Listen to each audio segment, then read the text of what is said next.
সবাই কেমন আছেন? আমার নাম এস এম কালাম, আমার বাড়ি মাওনা চৌরাস্তা।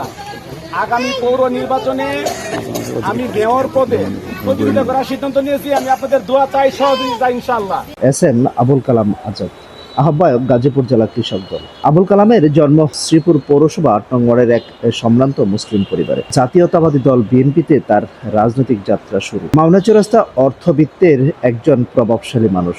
প্রতিনিয়ত মানুষের সেবা দিতে গিয়ে আসন্ন শ্রীপুর পৌরসভা নির্বাচনে মেয়র প্রার্থী হিসাবে পৌরসভার ৯টি ওয়ার্ডে অনেক আগ থেকেই প্রচার প্রচারণা ও বিভিন্ন হাটবাজার, দোকানপাট, বাসাবাড়িতে সাধারণ মানুষের কাছে গিয়ে সবার খোঁজ খবর নেওয়া, হাত নাড়ানো, সৌজন্য সাক্ষাতে সবার মন জয় করে নিচ্ছেন। প্রতিদিন পৌরসভার কোনো না কোনো ওয়ার্ডে উঠান বৈঠক করে সবার কাছে আগামী পৌরসভা নির্বাচনে মেয়র প্রার্থী পদে দোয়া ও সমর্থন চাচ্ছেন।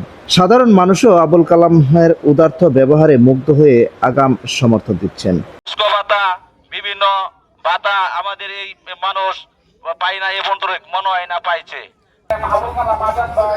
কৃষক দলের নেতৃবৃন্দ যারা আছে, শুধু কৃষক দলের এলাকায় মাদকের অনেক সমস্যা আছে, এটাও আপনি একটু দেখবেন। রাস্তাঘাটের সমস্যা আছে। পৌরসভা ৫ নং ওয়ার্ডের ফ্যামিলি কার্ডটাও যেন আমাদের যে মা বোনেরা যারা আছে তারা যেন অধিক কালামের জন্য ঘুরছে, সবার কাছে দোয়া চাই। গাজীপুর জেলা কৃষক দলের সভাপতি আবুল কালাম আজাদ ভাই আজকে ৫ নং ওয়ার্ড কর্তৃক এই প্রাক নির্বাচনী সভার মা ও বোনেরা, আসসালামু আলাইকুম। আপনারা সবাই কেমন আছেন? আলহামদুলিল্লাহ। দুনিয়াতে যা কিছু আছে সবকিছু আল্লাহর নিয়ামত। আবুল কালাম আজাদ, আমার বাড়ি মাওনা চৌরাস্তা। আমি আপনাদের সন্তান, আমি আপনাদের ভাই। আগামী পৌর নির্বাচনে আমি মেয়র পদে আপনাদের দোয়া চাই, আপনাদের সহযোগিতা চাই, পাশে থাকতে চাই। আপনারা আমাকে পাশে রাখবেন। আমি আপনাদের ভোটে আল্লাহর রহমতে যদি আমি মেয়র নির্বাচিত হতে পারি, ইনশাআল্লাহ সর্বপ্রথম কাজ হবে কিছু মনে রাখার মতো না, আপনারা যখন প্রথম মাদকের বিরুদ্ধে আমাদের জিহাদ হবে ইনশাআল্লাহ। মাদকের বিরুদ্ধে আপনাদেরকে সাথে নিয়ে আমি যুদ্ধ ঘোষণা করব। এর ভোটে আপনাদের সন্তান মেয়র নির্বাচিত হয়, এই শ্রীপুরে কোনো দখলবাজি হবে না ইনশাআল্লাহ, চাঁদাবাজি হবে না ইনশাআল্লাহ। এই যে রাস্তাঘাট, আমাদের এই শ্রীপুর পৌরসভা আরো অনেক আগে সড়কবাজি থাকার কথা ছিল। আমাদের এটা শিল্প অঞ্চল অধ্যুষিত এলাকা।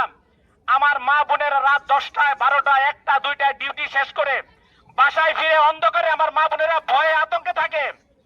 যদি ইনশাল্লাহ আমি নির্বাচিত হতে পারি আপনাদের ভোটে, এই রাস্তাঘাটের ইনশাল্লাহ সমূহ উন্নয়ন করব এবং সড়ক বাতির ব্যবস্থা করব প্রতিটি আনাচে কানাচে ইনশাআল্লাহ। সরকার কর্তৃক এই পৌরসভা নাগরিকদের জন্য যত প্রকার সুযোগ সুবিধা, বিশেষ করে বয়স্ক ভাতা সুবিধা পাবে, একটি যত প্রকার সুযোগ সুবিধা সরকার কর্তৃক আসবে ইনশাআল্লাহ ৯টি ওয়ার্ডে ইনশাআল্লাহ ন্যায় এবং ইনসাফের ভিত্তিতে ইনশাআল্লাহ আপনাদের মধ্যে পৌঁছে দেওয়া হবে।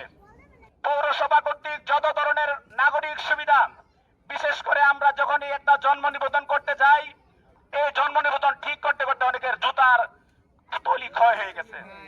আপনারা আমাকে ভোট দিয়ে নির্বাচিত করলে আমি আপনাদের পাশে থাকবো, আপনারা আমাকে পাশে পাবেন। আশা আমি আপনাদের ভালোবাসায়, আপনাদের দোয়ায় আমি থাকতে চাই আগামী দিনে আপনাদের পাশে। আগামী দিনে আবার সময় সুযোগ হলে আরো কথা হবে। মায়েরা আমাকে মনে রাখবেন তো ইনশাআল্লাহ? আপনারা আমাকে ভুলে যাবেন না তো? ভাইয়েরা আমাকে মনে রাখবেন তো? আমি আপনাদের মাঝে থাকি। শ্রীপুরে এই যে শ্রীপুরের উন্নয়নে একসাথে কাজ করতে ইনশাআল্লাহ আমাকে সুযোগ দিবেন। আলোচনা শেষ করে নিজে মোনাজাত পরিচালনা করে সাধারণ মানুষের মনে আরো গভীরে প্রবেশ করেন। আবুল কালামের প্রচারণা আগামী নতুন শ্রীপুর পৌরসভা গড়ার স্বপ্নে বিভোর।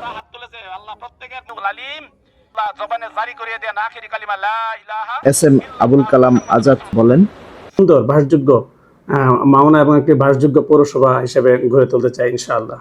ইতিমধ্যে আমি প্রচারণা শুরু করেছি।